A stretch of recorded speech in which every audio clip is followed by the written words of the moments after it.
Hi, I'm Dave and I'm autistic. Today, talking about picky eating and what is sometimes called ARFID, Avoidant Restricted Food Intake Disorder. So, in general, autistic people are kind of well known for being very, very picky eaters. It can develop into a condition called ARFID if it starts affecting your health. Basically what this is it's an extremely limited selection of foods in maybe very limited amounts. And if it starts to affect your weight, your nutrition, your health in general, then this is what we kind of describe as ARFID. So when I was about 2 years old, my brain kind of noticed that there were certain foods that caused major sensory issues to me. This was things like raisins and oranges and berries. So my 2-year-old brain lumped those all together and said, right, I am not eating any kind of fruits. They're just no-go for me. And then certain vegetables. So I would struggle to eat certain kinds of vegetables, things like tomatoes, baked beans. I really, really struggled with, and my brain just would not go anywhere near them. Some vegetables I was kind of able to eat in some form. So things like broccoli and carrots I could kind of tolerate, but certain vegetables I would just go nowhere near. So my brain kind of like, my 2-year-old brain kind of drew some big areas around the map and went, right, you are not going anywhere near these things. And it came up with kind of a very, very safe path down the middle of this thing. And that was my list of safe foods. That was what I was allowed to eat. That was the ones where these had very low probability of kind of causing these issues. And it meant that I could kind of like make some choices and choose safe options. But I would point blank refuse to eat anything that I didn't know and anything that was unfamiliar. And my brain would not allow me to eat anything like it. And so what would happen when I would eat something which was kind of like that? It felt extremely intense and extremely uncomfortable. And my brain was kind of just shouting, no, you're not doing this. Sometimes I would have to spit it out. Sometimes I could struggle with like 1 or 2 mouthfuls, but then like I couldn't eat the rest. A lot of the time, it would just dump adrenaline into my system. So it would be like, jumping off a cliff. It would be that level of adrenaline. My brain would start to shut down. It would go into fight or flight mode. And because there is nothing you can fight and you can't run away, it would just kind of freeze. So my brain would kind of like go internal. It would go very, very quiet. And I would get stuck. I wouldn't be able to kind of like eat the foods, but I couldn't do anything to avoid it. So I would get stuck in this loop of like just sitting there waiting for things to happen. This was obviously quite frustrating for the teachers and anyone trying to get me to eat anything. So quite often I was a pretty good kid at school. I got on fine with the teachers in most of the scenarios. But at meal times, I was always the one on the teacher's table who refused to eat their dinner. And I would just point blank refuse to eat it, and no one could get me to do otherwise.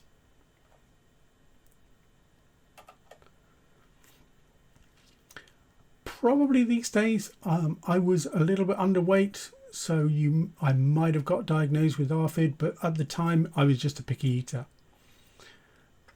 I still have very, very strong preferences, extreme preferences for foods. So I have a list of safe foods. I will eat the same foods every single day, pretty much. I can vary it a little bit if we're going out for a team meal at work. No problem. I can probably find something on the menu that I'm happy to eat. I've aged 50. I'm now a little bit better. I kind of tried really hard in my 40s to work out what the problems were, and I managed to make quite a bit of progress like that.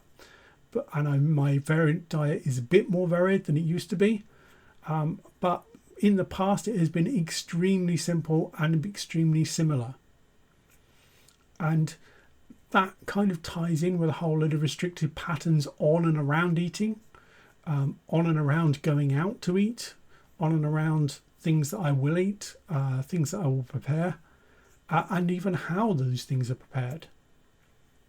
And so if you're dealing with someone who is ARFID, you will quite often find that they will have a preference for highly processed foods. So often people will go like, well, you can eat chicken nuggets and chips. Why can you eat chicken nuggets and chips while you can't eat a vegetable or a fruit or something like that? And there are reasons. Processed foods are much more consistent and much more predictable. If you squish up a whole load of chicken, squish it to a paste and then put it back into a preformed shape, it's going to be the same shape every time. It's going to be cooked the same. It's going to be exactly the same thickness. It's going to be exactly the same every time. So one of those things that I've worked out that really makes my difference is anything that's predictable and anything that's consistent. So I know exactly what it's going to feel like when I start eating it.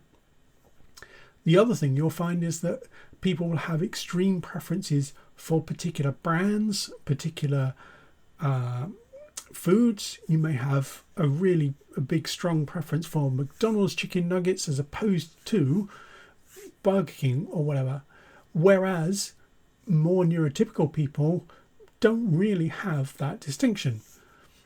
And there is a reason, which is that my brain is much more sensitive to the slight differences in texture, the slight differences in taste, the slight differences in the way that it works and the way that it feels. And therefore, 3 different similar brands may be completely different in the way that they feel. And that can be enough to kind of cause a major difference or a major problem. If you don't have chicken nuggets from McDonald's, Burger King nuggets are not the same. They are different enough, and that can be anything from something that's very, very subtle to like a particular texture, or to a particular way that they feel. You can have extreme preferences for very, very specific things. That led to massive levels of anxiety, huge problems with going out, any kind of eating at meal times or eating at school visits, and certainly anywhere where I was expected to eat around other people's houses or going to parties. And so it was a lot easier in most cases to modify my behaviour and avoid those situations than it was to deal with the side effects of eating. So it can be very, very strong, and it can be very, very deep-rooted, that you may end up modifying your behaviour and modifying what you do and how you do things to avoid some very simple things that are going on when you not get down to the kind of core of what exactly is going on in my head when I have a food issue. And some of that comes down to things like contamination and trust. So one thing that I've found with my particular sensory issues is that the texture of things is critical, and is one of the things that I can turn it from something that's safe, something that's absolutely fine to eat, to something that's not fine. And the other problem is that we have a very clear, very hardwired, deep-rooted biological thing of disgust, that foods that are not right, so probably derived from the old evolution of trying to avoid eating mouldy food or food that have gone off, we have a hardwired, very, very strong contamination and disgust response that is very easy to accidentally get triggered in an autistic person. So that kind of strong disgust response can very easily get triggered. It can get triggered by not being how we expect the food, not being what we're expecting when we get the food. If it's been cooked differently, if it's been prepared differently, then that texture difference or that taste difference can be magnified to the point where it's not correct anymore. It triggers that disgust response. You get a massive shot of adrenaline, and the first thing adrenaline does is it draws all the blood away from your stomach. You go cold in your stomach because it draws the blood away to put it into your arms and legs so that you can go and run or fight or fly. And that's a problem if you're trying to eat something, because it makes your stomach shut down and it makes you feel slightly nauseous. It's then really hard to carry on eating. So I experience this if I am eating something like mince, which is normally fairly safe, and then I come across a single piece of bone or lump of foreign material or something, I will get that massive rush of adrenaline. And I can feel it in my body. I can feel that kind of like suddenly my stomach goes cold. I will quite often go quite pale as the blood kind of disappears from my face. And that's basically it. If I'm eating mince, then I'll have to stop pretty much at that point. I may or may not be able to continue later on. It's a very, very strong reaction. And so if you are in a situation, particularly when you're kind of a kid and you're being told like, oh no, you need to eat something, that's where it can kind of become huge problems. And one key thing I would say, if you're working with someone, do not under any circumstances destroy their trust in you by tricking them, by putting foods in other foods. It may work. You may be able to kind of get them to eat a vegetable by liquidizing it and putting it in something else. But once they find out, it will trigger that contamination and disgust response. They will feel terrible and they will probably never trust that food ever again. So you may easily wipe off completely safe foods by accidentally contaminating them with this disgust reaction. And that can be incredibly strong. If I'm eating mince and I get these kind of like this piece of bone, it can put me off for weeks or months at a time before I'm able to kind of get over that and go back to eating mince again. It's a very, very strong reaction, and I would very much recommend that no one tries to kind of get around things. So what's actually going on? So for me, it's not so much about the taste. If anybody's done the diagram of the tongue with all the different tastes on it, that's pretty much been debunked now. Mostly your tongue kind of like can taste pretty much everything on every part of it. The tastes itself are kind of fairly simple. They're safe receptors. But that guy in the middle, the guy with the weird lips, that is a homunculus, which is a statue that represents how many nerve endings you've got. So the more nerve endings you've got, the larger the part of the body is. And you can see here that the hands are massive. They've got loads and loads of sense receptors, nerve endings in them. And the lips and the face have huge numbers of taste receptors and texture receptors in them. And texture is my biggest problem. And the best way I can explain it to you is most people like cookies, mostly people like milk. But if I said, would you like some milk and cookies, and I gave you a bowl of them mashed together, you would probably object quite strongly. And it's like, well, but what's the difference? You like both of those things. Surely you like both of them together. And the difference is when you mix those two things together, the texture massively changes. And it can be that strong. And this is what I've worked out. The problem with the way my brain works is that my texture responses are massively amplified.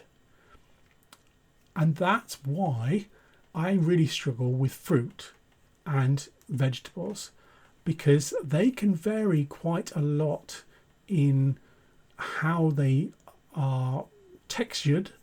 They can be anything from extremely firm to kind of very soft and squishy. It's very hard to tell by looking how it's going to feel. And they also can vary quite a lot in the way that they taste as well. I am not too bad. I've worked out that I can deal with most kind of strawberries now, but my specific problem is things with skins and things with kind of mixed textures. So if it has a skin and a soft inner part, my brain just goes no, under no circumstances. So that's things like tomatoes, that's things like oranges, I really, really struggle with. On the other hand, lots of processed foods, lots of pre-packaged foods has exactly the same taste, smell, colour, texture every single time. You know exactly what you're getting when you pick up a biscuit from a packet. And that means it's extremely safe to eat. I don't have that kind of fear response of, oh, well, maybe this one's okay, but maybe it's not. And that can lead to this kind of like fairly extreme reaction of, right, I don't want anything where the foods are mixed together. I don't want them touching, because even just touching or putting one food on top of the other can contaminate it, can trigger that disgust response, or can just affect the texture of the thing that I am eating. Chips with sauce spread all over them is very different than chips separately and sauce separately, because I can choose to make that texture exactly how I want, how I need to. So, how do you fix it? If you've got massive texture and taste issues, what happens? The ways that I've found to work is reducing overall stress and reducing overall demands on other things gives me more energy to be more experimental when eating. So if you can arrange other things to be less stressful, then you're going to have much easier time when you go to eat. And particularly if you go to eat out or anything else, you can be a bit more experimental, and you can try different things. You need to make sure that the environment, and if you're working with someone who's maybe got these kind of food issues, it is a safe place to explore, and it's a safe place with no consequences. If I need to try a little bit of your dinner just to see if it works for me, then that's fine. But there's no point me ordering a whole dinner and then trying to work out, oh no, well, that just won't work. So a lot of the time you need to make it safe to try foods, and with no consequences if you don't like it or if you can't deal with it. Then it's just, nope, okay, well, that's fine, put it to the side, done. Encouragement, gentle encouragement is okay, but strong encouragement is not helpful, because a lot of the time you're fighting with that adrenaline response. You're fighting with that kind of like, no, I can't do this under any circumstances, and then it just turns into a tug of war. So it needs to be safe, and it needs to be under the control of an autistic person who can just say, no, sorry, that's enough, I can't deal with it anymore. Experiment with textures. Because I have particular problems with in very specific textures, I am pretty much okay with tastes, and that means passata, which is tomatoes that have been liquidized and is completely smooth, I have no problem at all. So I only have problems with the physical textures of tomatoes. So soups may be better. Different temperature foods can make a big difference. If something is hot or something is cold, can make a massive difference. And sometimes even the way you cook it can adjust the texture and temperature and how it feels. So that can lead to that kind of difference in, the chicken nuggets were fine yesterday, but they're not fine today, and I don't know why.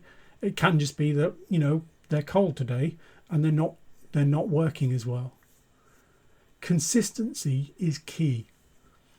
So the more consistent, the more the food is the same every time, the easier it is to get used to that food, and the more reliable and easier it is to eat that food.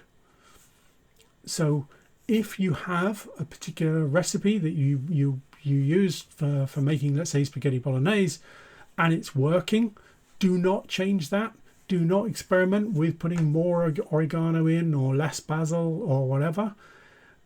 If you need to, make sure you have all of the ingredients so that even if you have to miss one out, you don't have to miss it out, because that kind of slight difference can be enough to trigger that, oh, this is different. And when this is different, this triggers the disgust, and the disgust then means you just can't eat it again. And just making it predictable and making the environment as easy as possible. Some children now use things like tablets.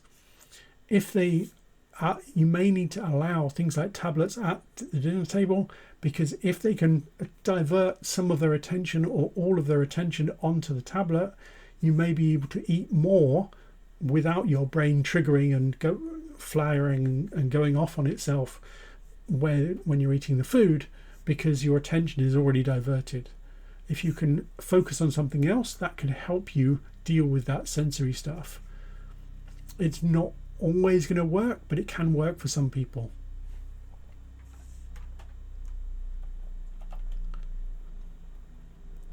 And so that's probably enough for today. Be kind to yourself, be kind to others, because you don't always see what's going on in their heads. If you like the video, like, subscribe. If you agree with what I'm saying, then let me know. If you disagree, then please put your comments in. I'm looking to kind of create a discussion where people kind of bring their own experiences, let people know what works, what doesn't work for them. Thanks very much. Bye for now.